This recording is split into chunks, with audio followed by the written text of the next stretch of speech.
طيب بسم الله الرحمن الرحيم والصلاة والسلام على أشرف المرسلين سيدنا محمد وعلى آله وصحبه أجمعين.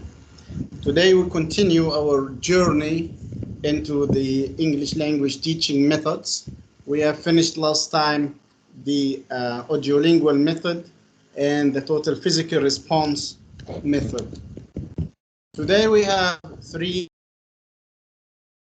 The first one is Michael West's new method. And the second one is the communicative approach, and the third one is the silent way. It is important to note that Michael West's new method or the reading method is not in your book, and I decided to give it to you or to have it in your course in place of the content-based instruction, because they are similar in many ways to each other, and because the reading method is a very important method, in fact, to deal with and to study. So this means that content-based instruction is in your book, is not in the course, and instead we are having Michael West's new method. So we start by Michael West's new method, or the reading method. Its name is West's new method. And who is West? We need first to know who is Michael West to get to know him first. Michael West was a professor at the University of Toronto. His name is Michael West. He was professor of applied linguistics at the University of Toronto. Or University of Toronto, as the Canadians pronounce it, Canada.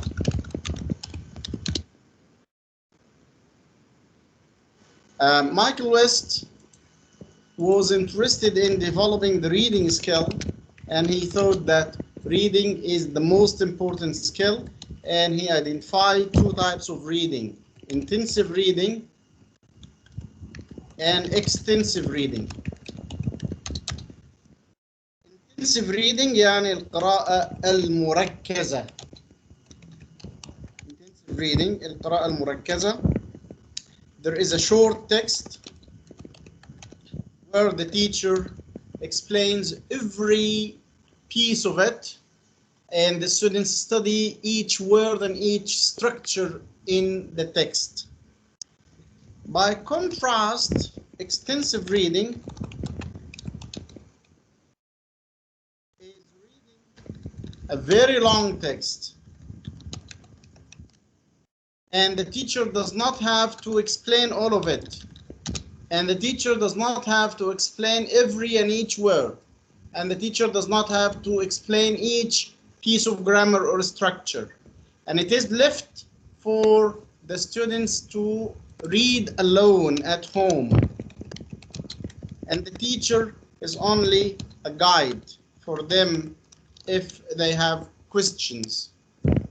So Michael West was more interested in the extensive reading, and he said that as long as students read extensively, which means read a lot, longer texts, they will acquire the different language skills. So this method came to be known as the new method of West, or West's new method. And sometimes it is also called the reading approach or the reading method. And the features of this method is that it concentrates on the ability to read and comprehend. So reading is very important.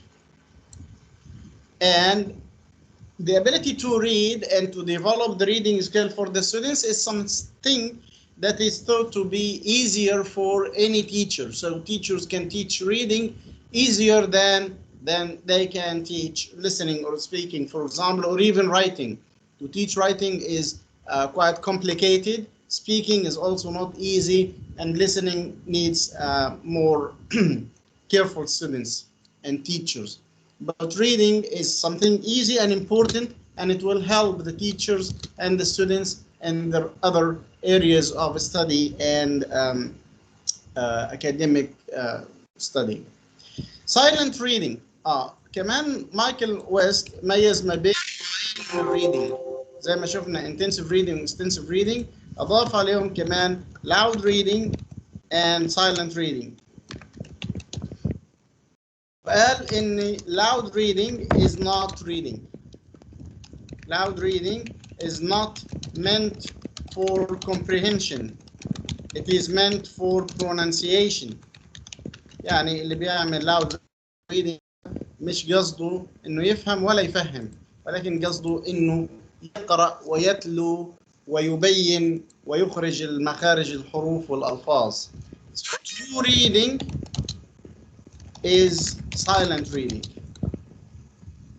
هذا اللي في حياة طبيعية الناس بتقرأ وهي قراءة صامتة.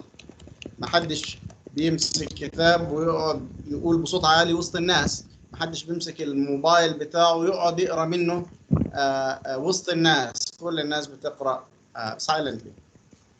So silent reading was important for the method, the reading method. And it is most important because the oral production needs significant accuracy of language, the second language pronunciation. So silent reading is meant for comprehension. Loud reading is meant for pronunciation. Okay. In addition, okay, so قبل ما نشوف ايه الكمالة, we say that Michael West introduced what's called readers. تعرفين كلمة read يعني يقرأ، وريدر يبقى القارئ، وريدرز يبقى القراء. بس هنا readers هي في الحقيقة اختصار ل readers supplementary material. readers material يعني مواد القراءة الإضافية، فبدأ يتم اختصارها إلى readers بس كده، readers بس، وبعدين خلوها كمان من غير الأبوستروف فبقت readers بهذا الشكل.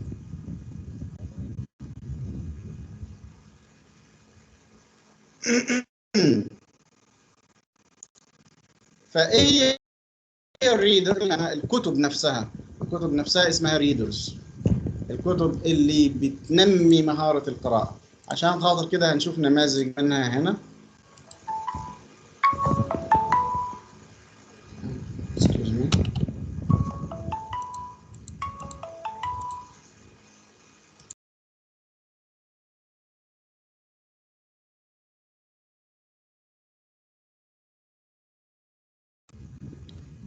النماذج اللي هنشوفها هنا.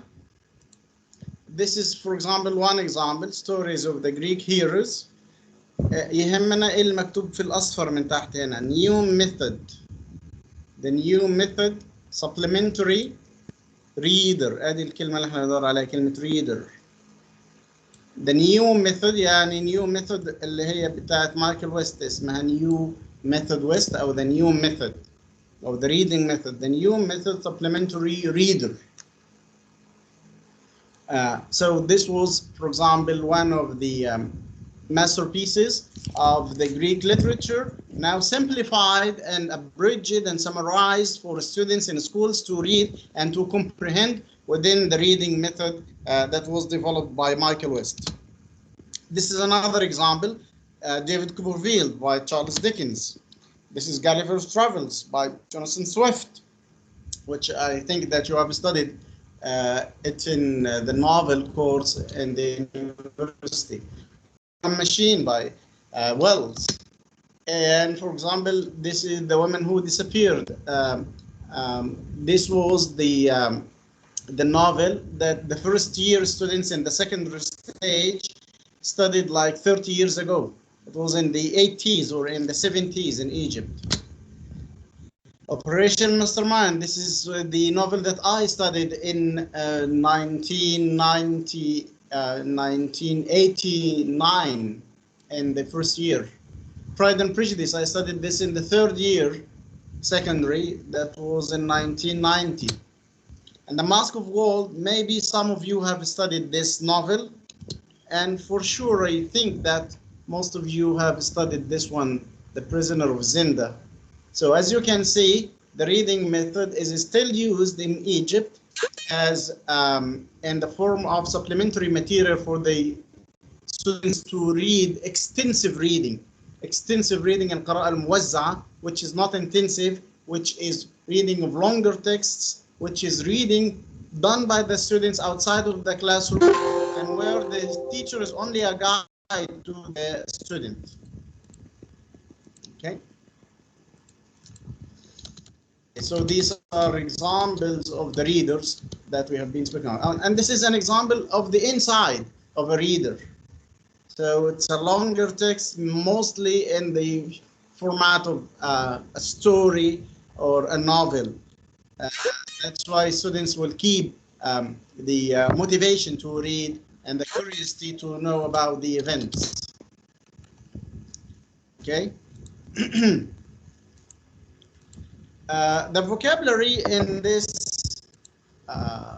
method, or in this new method by Michael West, is controlled. Controlled means that it is limited and controlled to the number of vocabulary items in the book, in the reader. الكلمات بتبقى محدودة ومعروفة, and there are different stages. فيبقى stage 1 has got a number of words, and stage 2 have got more words. فمثلا شايفين مكتوب stage 2. So we have different stages in which the vocabulary is presented, and the grammar is limited to the grammar that is in the reading, the grammar that is mentioned, the structures of the sentences in the reading. And this is also good because the grammar here is in context and not out of context. The reading ability, in fact, can be improved independently without the help of the teacher. تذكروا إنه listening, you cannot listen unless there is something that you have to listen to, something like a recorder or someone like a teacher. And you cannot practice speaking alone. You need somebody to speak to. And in writing, in fact, what you write should be read by another person. But reading is individual, independent. You can read alone. You don't need a partner. You don't need another person to read to. And what you read is retained, is stored in your mind longer than speech.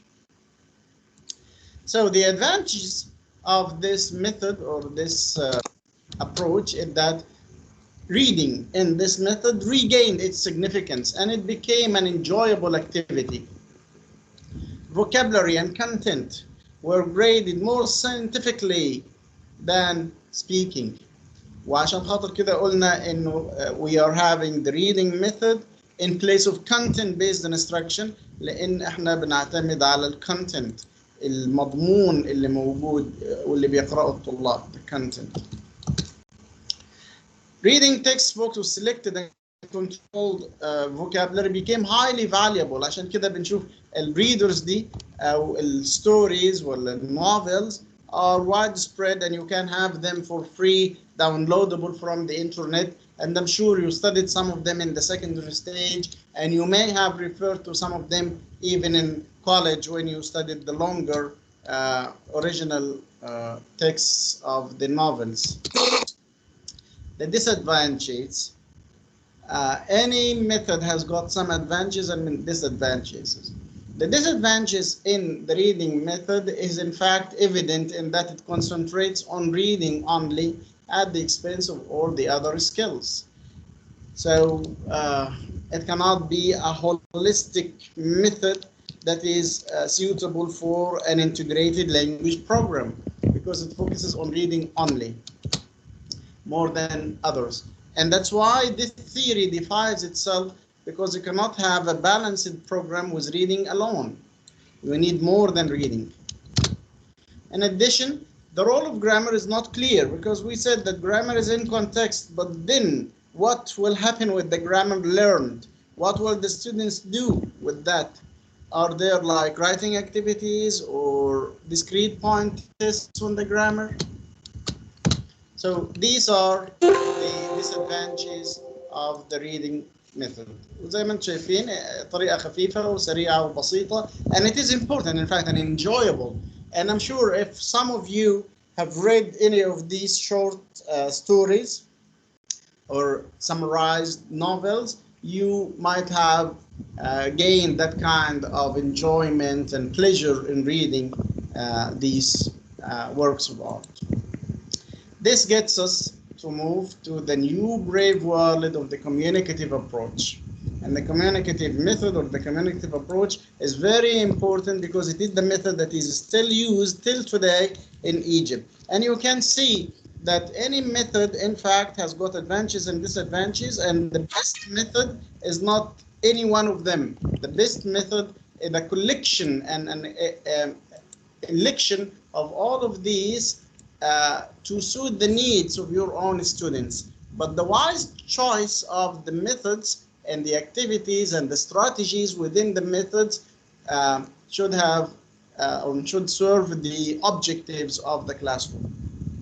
وده يعني دايما بنأكد عليه ان طريقة التدريس اللي بناخدها مش معنى ان دي طريقة هتستخدمها كاملة، ممكن تستخدم اجزاء بس منها في الفصل واجزاء من طريقة تانية. المهم انها تكون صالحة لطلابك وتكون تحقق وتلبي احتياجاتهم اللغوية الواضحة والظاهرة. فممكن نستخدم جزء من grammar translation method في teaching grammar، وجزء من reading في teaching reading method، وممكن نستخدم جزء من TPR في teaching new vocabulary، وممكن نستخدم جزء من audio lingual method في teaching pronunciation and repetition، وهكذا. Communicative approach, we can use it also for teaching dialogues, or direct method, we can use it also for teaching dialogues and conversations. So it depends on the teacher. The teacher is more important than the course. The teacher is more important than the method, because the teacher makes the method and the teacher makes the course, not the other way around. يعني المدرس في الفصل مش آلة نقول له خد الكتاب ده درسه يبقى يدرسه، وادي دليل المعلم الموجود فيه نفذه يبقى ينفذه. المدرس مخ وفكر ودراسة، وهو الأدرى بطلابه وإيه اللي يصلح ليهم، فيقدر يستخدم الطرائق المناسبة اللي تحقق الأهداف في الصف الدراسي. والكلام طبعا اللي احنا بنقوله على الصف الدراسي ينطبق كمان على البرايفت تيوتورينج اللي بيدي دروس خصوصية ولا في معمل لغة ولا في معهد لغة. دي كلها سياقات تعلم. So you don't have just to take it easy and teach through the grammar translation method all the way, when you have at hand a bunch of different methods that you can learn from. طيب ندخل على communicative method أو communicative approach which sees language as communication. ودي طريقة وبنسميها أحيانا communicative approach أو functional approach, because it looks at language as function، أو notional approach يعني اللي فيه فكر وأفكار. notion يعني idea أو concept.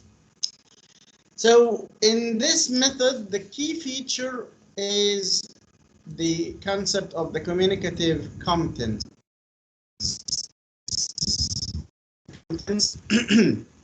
Means the ability to use the language in different contexts. وده خلينا نتطور شوية عشان نفهم يعني إيه كلمة competence.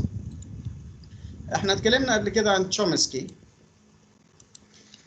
اتكلمنا عن تشومسكي لما ذكرنا الانيتنس hypothesis والديفاين origin of language والLAD اللي هو language acquisition device ملكة اكتساب اللغة.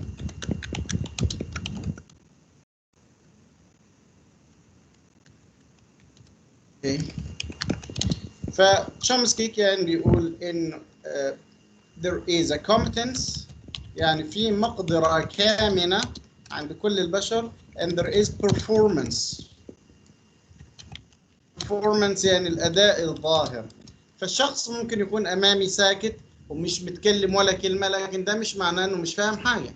ممكن يكون المعرفة كلها موجودة وكامنة في الذهن، فهو عنده المقدرة على إنه يكون جملة وينشئ dialogue أو حوار كامل. فالمقدرة دي بنسميها linguistic competence، المقدرة اللغوية. بتظهر فين؟ بتظهر لما يبدأ ينطق ويتكلم، فيبقى ده اسمه linguistic performance، الأداء اللغوي. الكومبتنس ما اقدرش اشوفها، مش ظاهرة، بنقول عليها latent يعني كامنة. حين البرفورمانس اللي هو الأداء بنقول عليه measurable يعني يمكن قياسه بإن أنا أشوفه وإن أنا يعني أسجله. طيب، فمع الكوميونيكاتيف ابروتش ظهر عندنا تعبير جديد اللي هو الكوميونيكاتيف كومبتنس. يعني زي ما الناس عندها linguistic competence قدرة لغوية كامنة تظهر في الأداء، عندهم كمان communicative competence يعني قدرة تواصلية to use the language in different contexts properly بشكل مناسب.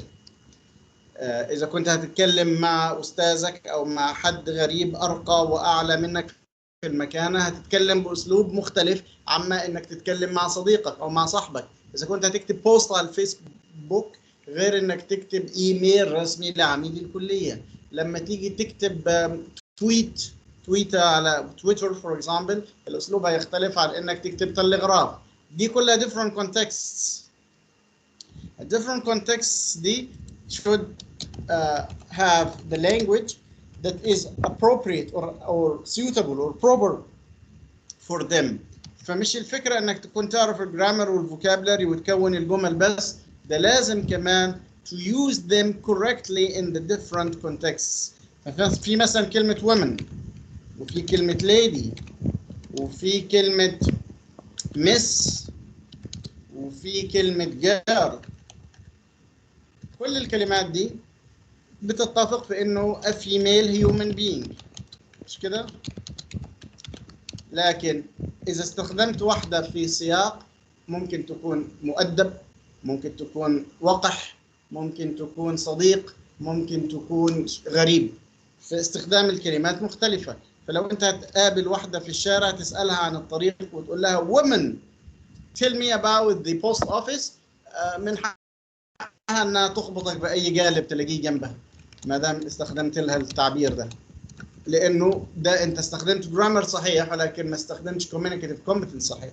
في حين لو قلت لها excuse me madam او can you tell me about where the post office is gentle lady، الامر هيفرق جدا عن اسلوب اللي انت استخدمته قبل كده.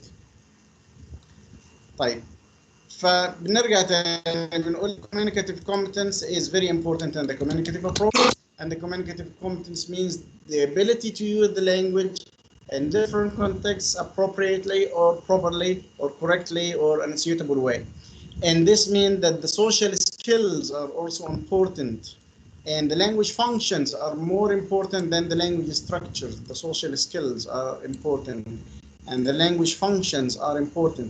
Language functions دي زي ايه يعني؟ language functions مشهورة زي انه يكون عندنا using the language for different functions. Say apology, what to say when you would like to apologize. Suggestion, what to say when you suggest something. Refusal, what you say when you refuse something. Agreement, what you say when you agree to something.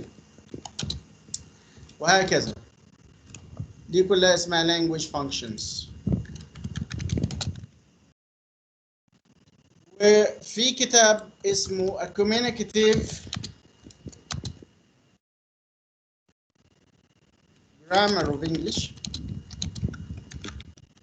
الكتاب ده مخصص كاملا للجرامر لكن for functions.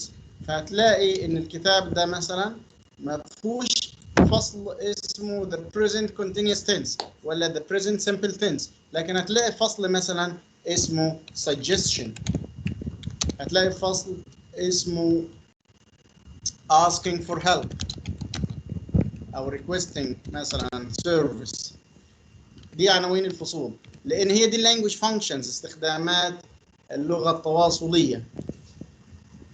Okay, so we say once again that the communicative approach focuses on the communicative competence, and this means also focusing on the social skills. And the social skills means using the language for its functions. And the functions are in the intelligent, realistic situations. The situations are very important, the activity, the procedures. وعشان خاطر كده كمان في هذه الطريقة أو في هذا المدخل بنأكد على مفهوم الأوثنتيك ماتيريال. materials يعني مواد غير مخصصة للتعليم non-educational. يعني معنى آخر إنه لو أنا هدرس للطلاب صغيرين عايز أجيب لهم قطعة عشان ندرس فيها reading، ممكن أصمم لهم قطعة تعليمية أنا من نفسي كمدرس. اللي أنت عملته ده بنسميه non-authentic. يعني إيه non-authentic؟ يعني ده مش موجود في الحياة الطبيعية، ده مصطنع علشان خاطر الأغراض التعليمية. طيب إذا كنت أنا بأعدهم للسيتويشنز والسوشيال سكيلز والرياليستيك سيتويشنز، يبقى لابد أجيب لهم authentic material، يعني real things، يعني things from real life. فأجيب قطعة reading من جريدة أو من الأخبار أو من على الإنترنت أو من كتاب حقيقي مش مخصص للأغراض التعليمية. ده معنى كلمة authentic material. لو في conversation أجيب محادثة حقيقية بتحصل ما بين الناس، مكالمة تليفونية حقيقية موجودة فعلا مش تعليمية أو مصطنعة. عشان كده مفهوم authentic materials is very important. طيب the features also of the communicative approach is that it enables the learners to communicate in the second language fluently. تذكروا يوم ما يعني شرحنا accuracy versus fluency. And the good language learner should have both of them, fluency and accuracy. Accuracy was very important in the grammar translation method. Fluency is more important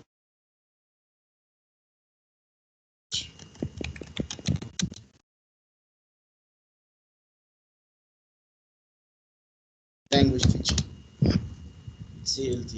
So fluency is more important than accuracy. So it doesn't matter if you make mistakes. What matters you speak the language or you write the language smoothly and there is a flow of ideas and that you can be understood and that you understand. إنه في نقطة مهمة كمان لما ذكرنا الأوديولينجوال ميثود. الأوديولينجوال ميثود دي في الأوديولينجوال ميثود كان the aim of the language is to speak like the native speaker. هنا بالنسبة لل CLT Communicative Language Teaching, the aim of the language is to understand and be understood. يعني ما يهمناش بتتكلم بأي لكنة بأي dialect، المهم أنت الناس لما بتتكلم بتفهمك وأنت بتفهمهم، then this is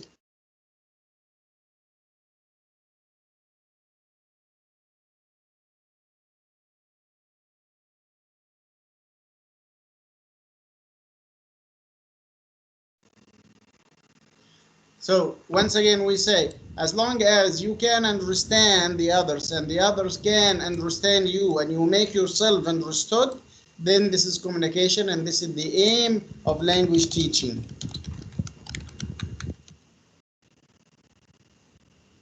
Okay. So we say once again that fluency was very important, and fluency can be used in different functions. And the different functions include greeting, making appointments, sharing wishes, making excuses. And for this, speaking became important through dialogues or particular topics that are authentic.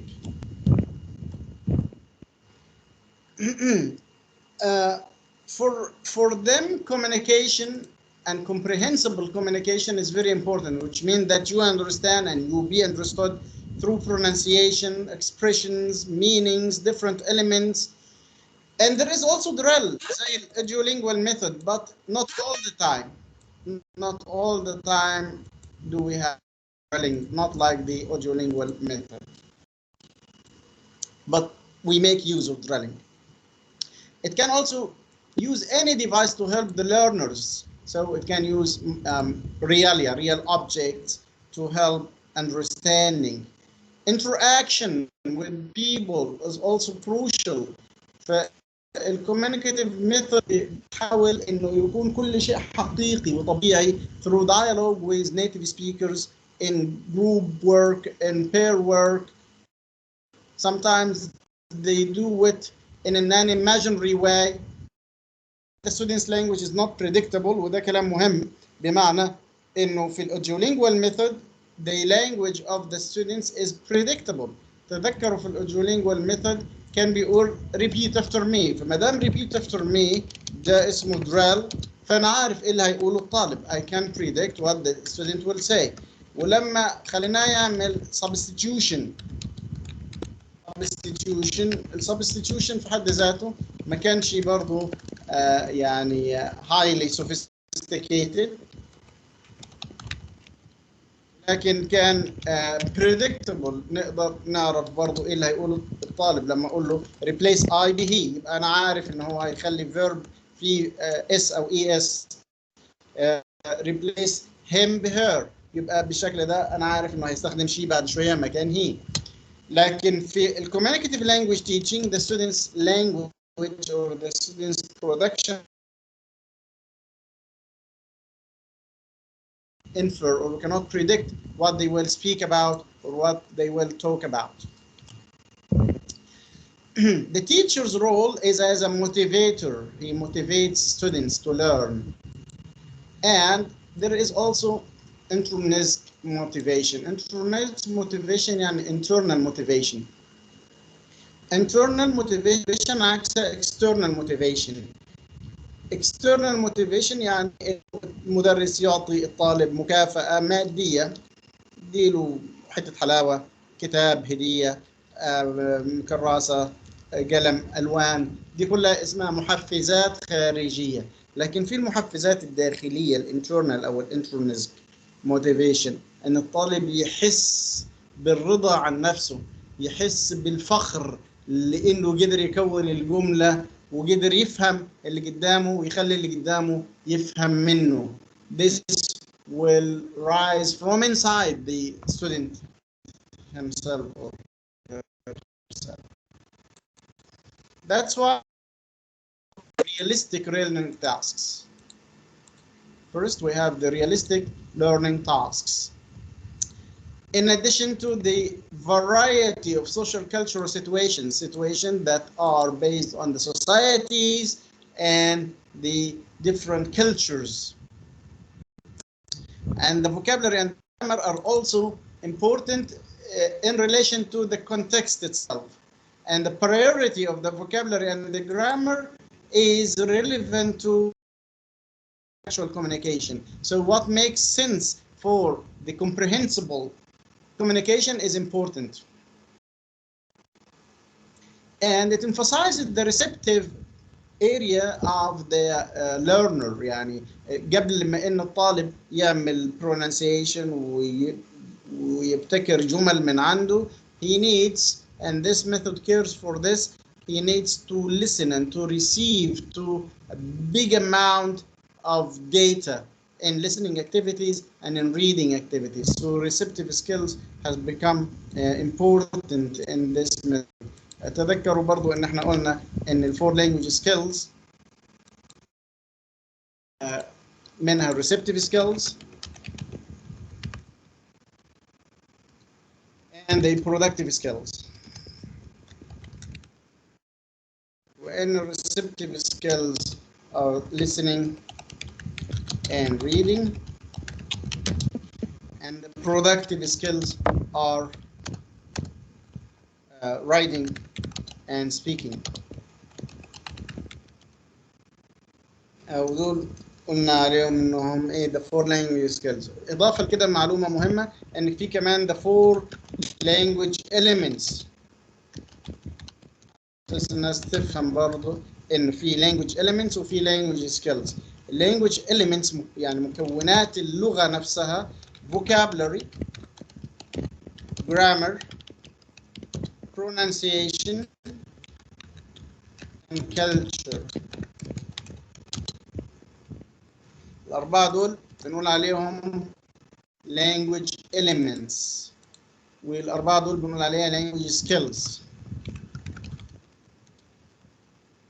وهتلاحظوا إنه في كل واحدة من الفور language skills ممكن يكون عندنا الفور language elements، وفي كل واحدة من الفور language elements ممكن يكون عندنا الفور language skills. يعني listening، لما بنمارس listening في الحقيقة احنا بنمارس كمان vocabulary، الفوكابلري اللي جوه listening. بنمارس grammar، الستراكشر اللي جوه الليسننج. وبنمارس برونانسيشن، لان احنا لو مش عارفين نطق الكلمات مش هنفهم الليسننج اللي بنسمعه. وبنمارس الكلتشر عشان نشوف التعبيرات اللي بيستخدموها ازاي في المواقف المختلفه. طيب ده واحده سكيل خدت كل اللانجوج اليمنتس، وواحده اليمنت زي الفوكابلري. الفوكابلري ممكن انميه عند الطلاب عن طريق listening، وممكن انمي الفوكابلري عن طريق ان انا اجيب لهم الكلمات في reading passage، وممكن انمي الفوكابلري عن طريق انهم يعملوا writing tasks using guiding words، وممكن يستخدموها في السبيكينج dialogues. فادي language element واحده استخدمت فيها الفور language skills. فبالتالي في تداخل وتكامل integration between the language elements and the language skills.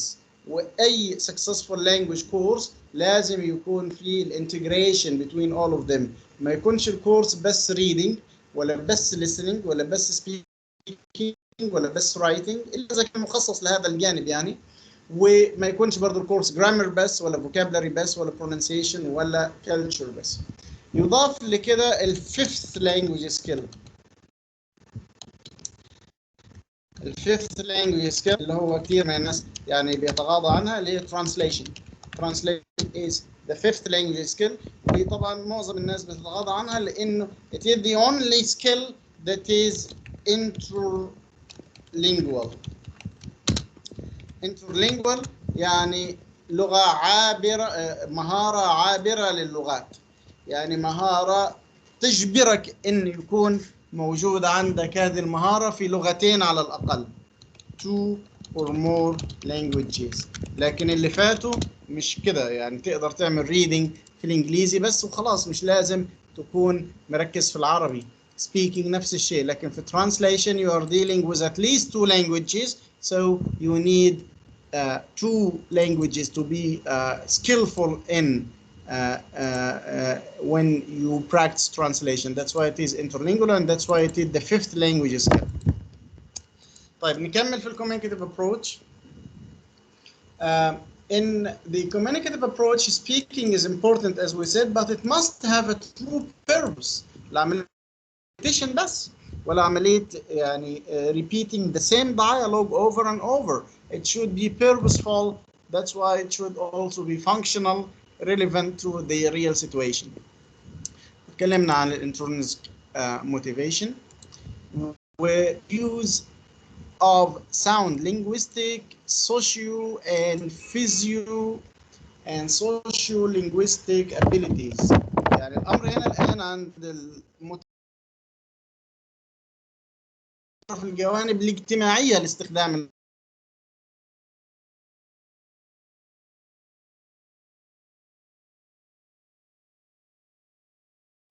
تريجر ايلاند. فيها مشهد أو فيها فصل من الفصول الشاب اللي موجود أو التينيجر الموجود كان مع مجموعة من البحارة اللي هم البايرتس، القراصنة على متن سفينة من السفن. فكان بيتكلم بأسلوب مؤدب جدا ومحترم جدا. فواحد من البايرتس قال له Did you swallow a dictionary? Swallow a dictionary يعني انت بتتكلم ليه مؤدب خالص كده؟ بلا كليو، يعني الكلام بشكل مؤدب هيؤدي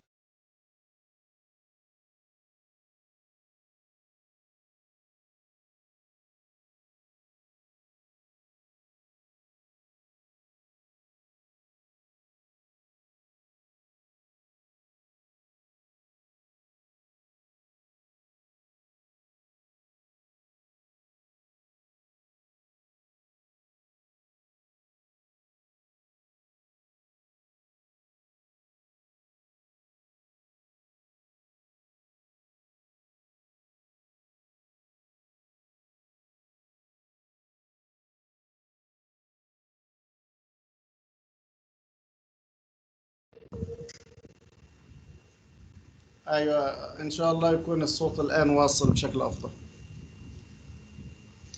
So فبنقول ان هو بيقول له did you swallow a dictionary? I will kill you if you speak like this again. لان السيتويشن ما هو سيتويشن الادب ولا الذوق ولا الاحترام. انت قاعد مع مجموعه بايرتس يعني بلطجيه يعني مجرمين، فهتتكلم بالاسلوب المؤدب وتقول بليز وتقول pardon وتقول الكلام ده انك بتستهزئ بيهم. وكون انك بتستهزئ بيهم يبقى من حقه ان هو يقول له did you swallow a dictionary والكلمه نسميها سوشيو يعني مرتبطه بالسوسايتي. سوشيو سايكو يعني متصله بالمعرفه.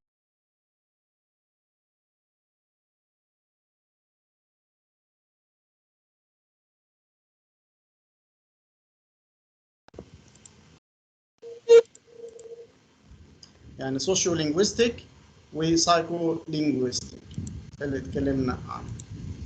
طيب كمان من ضمن الادفانتجز it has a natural flow that allows for using many methods. Eclectic method يعني a selection of different activities that fits the curriculum, that fits the different curriculum and the needs of the students. فكمان مهم ان احنا نذكر ان في حاجه اسمها needs analysis او needs assessment. يعني مهم جدا نعمل تحليل احتياجات.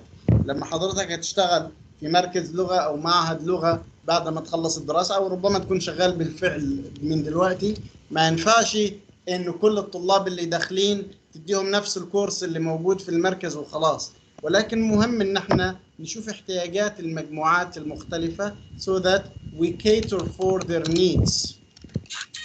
يعني نجيب لهم activities تحقق الرغبات والاحتياجات اللي هم جايين يدرسوا بسببها أو لتحقيقها. So it is important to care for the needs assessment. والneeds assessment ده كمان بيخلينا نعرف حاجة اسمها ESP اللي هو English، اتكلمنا عنه في أول محاضرة. English for specific purposes. يعني تدريس اللغة الإنجليزية لأغراض خاصة. إيه هي الأغراض الخاصة؟ أشياء زي مثلا English for medicine, English for business, English for engineering, English for Islamic and religious purposes, English for tourism مثلا. كل واحد حسب الأغراض المناسبة ليه. And it is flexible. This method is flexible. فيها نوع كبير من المرونة. So it can be implemented in any language program successfully. In addition, هنشوف بقى disadvantages. زي ما ذكرنا إنه each language method has got its advantages and disadvantages. One big disadvantage of the communicative method is that not all teachers are competent. Not all teachers are excellent. Because it needs a teacher who is resourceful, who is skillful, and not all teachers are like that. So most teachers will not help in implementing the method. فدي المشكلة مش في الميثود نفسها ولكن في teacher training. We need teacher training that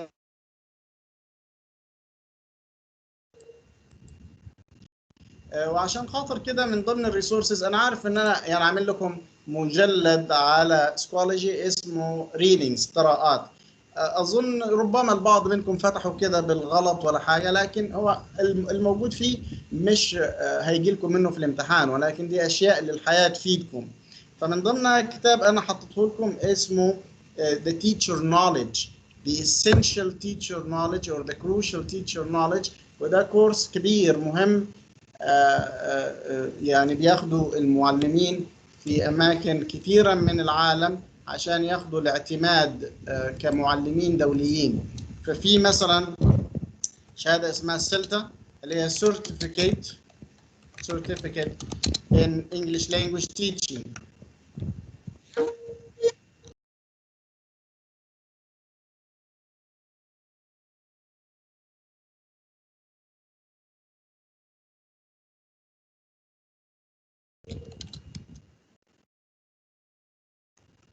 نقول ان في سلتا اللي هي English Language Teach Certificate in English Language Teaching and Assessment، في diploma in English Language Teaching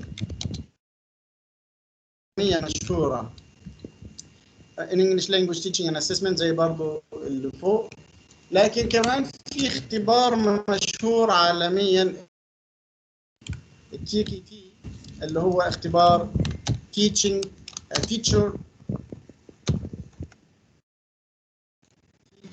أو Teaching Knowledge Test، اختبار معرفة بالتدريس أو اختبار معرفة المعلم. Teaching Knowledge Test ده اختبار مشهور تديره برضه كامبريدج، واللي بيحصل على الشهادة بتاعته زي ما حصل على شهادة عالمية إنه هو Professional Language Teacher Instructor of English. فعلشان كده الكورس اللي أنا حطيته لكم في سكولوجي حديثا، آخر كورس وضعته أو آخر كتاب اسمه The Essential Teacher Knowledge. The Essential Teacher Knowledge كورس هينفعكم جدا بعد التخرج إن شاء الله. So we say that the first disadvantage of the communicative approach is the lack of excellent teachers, and so the problem is not in the method but in the teacher training. It also implies that the students will have native-like communicative competence. الكوميونيكاتيف كومبتنس زي ما قلنا السي سي معناها القدرة على فهم المواقف الاجتماعية المختلفة، ومعظم المواقف الاجتماعية الناس بتستخدم فيها سلانج يعني اللهجة العامية، الكوليكوال الدارجة، وبيستخدموا على هذا الأساس أهل اللغة. دي بتكون صعبة على السكند لانجويج ليرنر انه يدركها احيانا كثيرة. فعشان خاطر كده بتخلط الطريقة دي ما بين الاي اف ال والاي اس ال situations، يعني هي ممتازة language learning، في حين الاي اف language learning، وإن الفورين لانجويج غير السكند لانجويج، لأن السكند لانجويج is taught in its own country in its own society community, whereas the foreign language is taught in a foreign lands away from the native speakers of the language itself. من ضمن disadvantages is that it assumes the learners have grammar.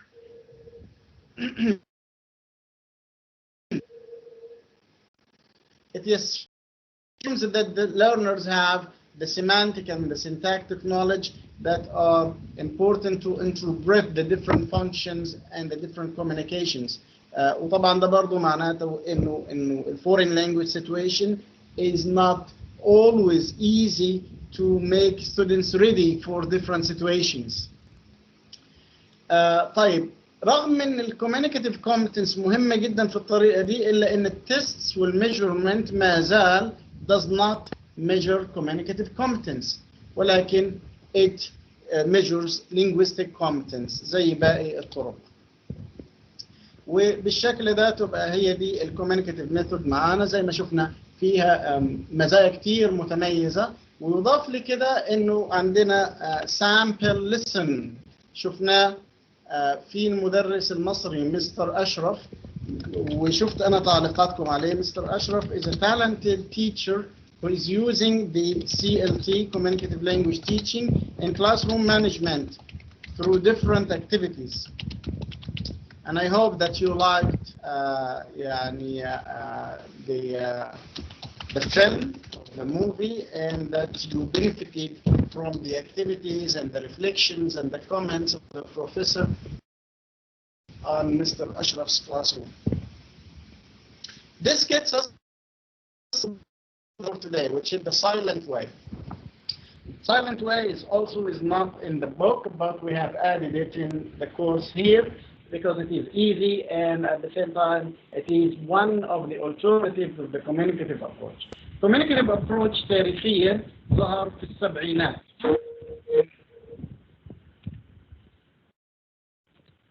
approach ظهر في السبعينات in the 70s واستمر حتى التسعينات في الغرب. هذا الكلام ده في الغرب. بعد التسعينات after the 90s إيه اللي حصل؟ إنه بدأ يحصل shift from methods to learning strategies. تكلمنا عن الكلام ده قبل كده لما فرقنا بين learning strategies. فمع هذه الشفت اللي حصلت بقى عندنا حاجة اسمها the post methods era. post methods era يعني حقبة ما بعد الطرائق. في حقبة ما بعد الطرائق بدأت تظهر حاجة اسمها alternatives to the communicative approach to CLT. alternatives to the CLT شملت عدد من الطرائق الجديدة اللي من ضمنها silent way ومن ضمنها TPR اللي احنا درسناها، من ضمنها multiple intelligences، من ضمنها lexical approach، من ضمنها natural approach وغيره كده. فاحنا بندرس دلوقتي silent way باعتبارها one of the alternatives to the CLT or the communicative language teaching in the post methods era. واحيانا كمان بدل ما يسموها post methods era يسموها post communicative approach. communicative approach أو ما بعد المدخل التواصل. طيب هنشوف the silent way وخصوصا إنها الطريقة الوحيدة اللي ما استخدمتش لا كلمة method ولا كلمة approach زي ما شفنا. يعني شفنا grammar translation method، شفنا the communicative approach، شفنا audiolingual method، وشفنا مثلا reading method ومايكل ويست new method أو reading approach. فإما نقول method وإما نقول approach، لكن دي الطريقة الوحيدة اللي استخدمت the silent way يمكن عشان تميز نفسها بشكل كبير عن الباقي. The silent way the features here silent معناها مش the student is silent ولكن the teacher is silent.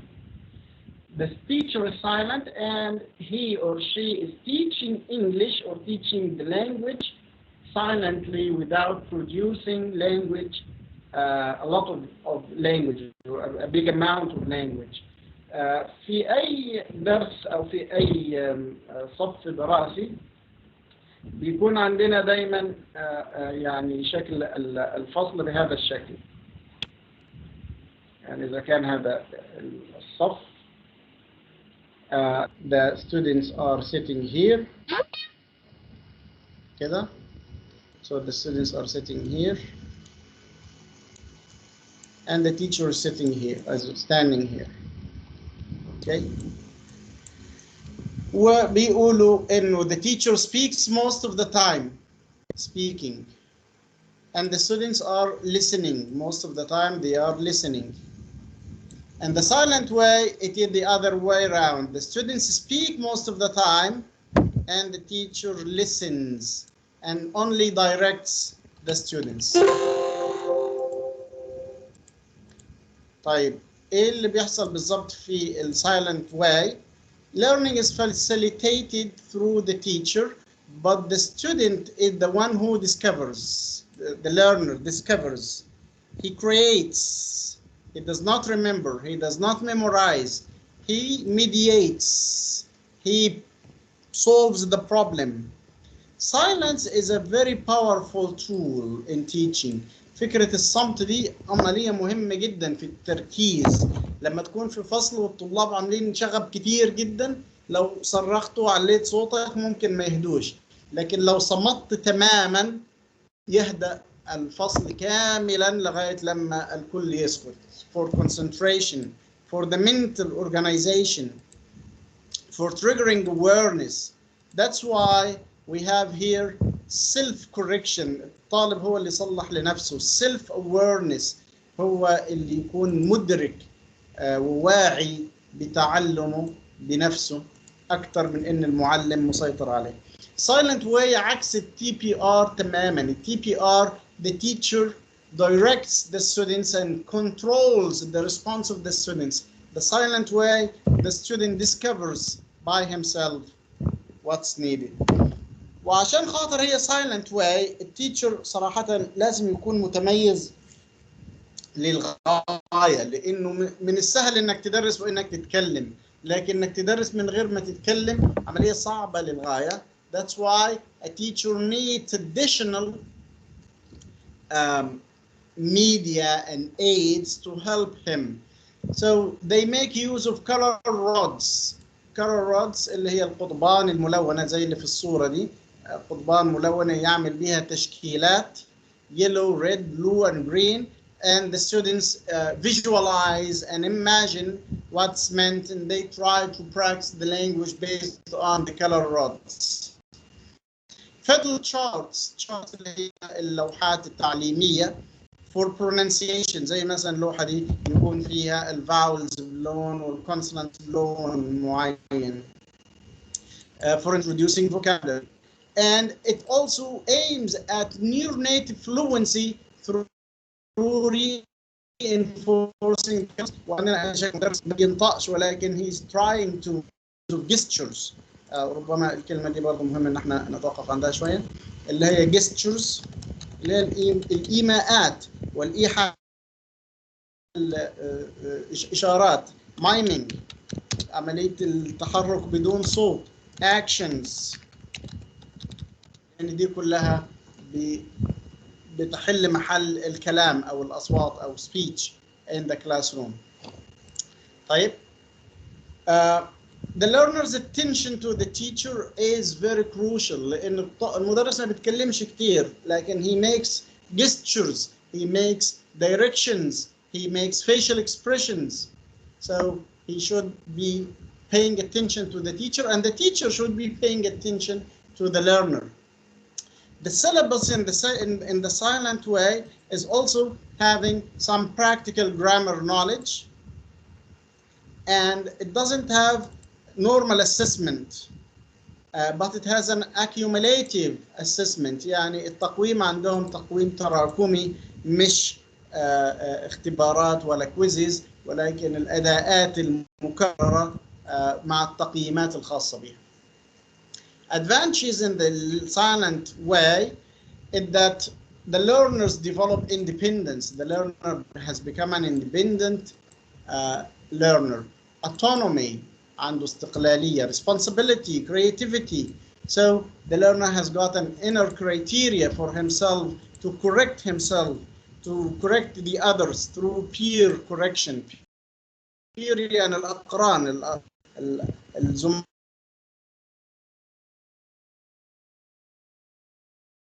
European countries, and it has become encouraging results. But the disadvantages in this method are that it is artificial. مش طبيعي أبداً إن الناس تدرس بصمت، وبالتالي بيكون فيها عنت ومعاناة شديدة on the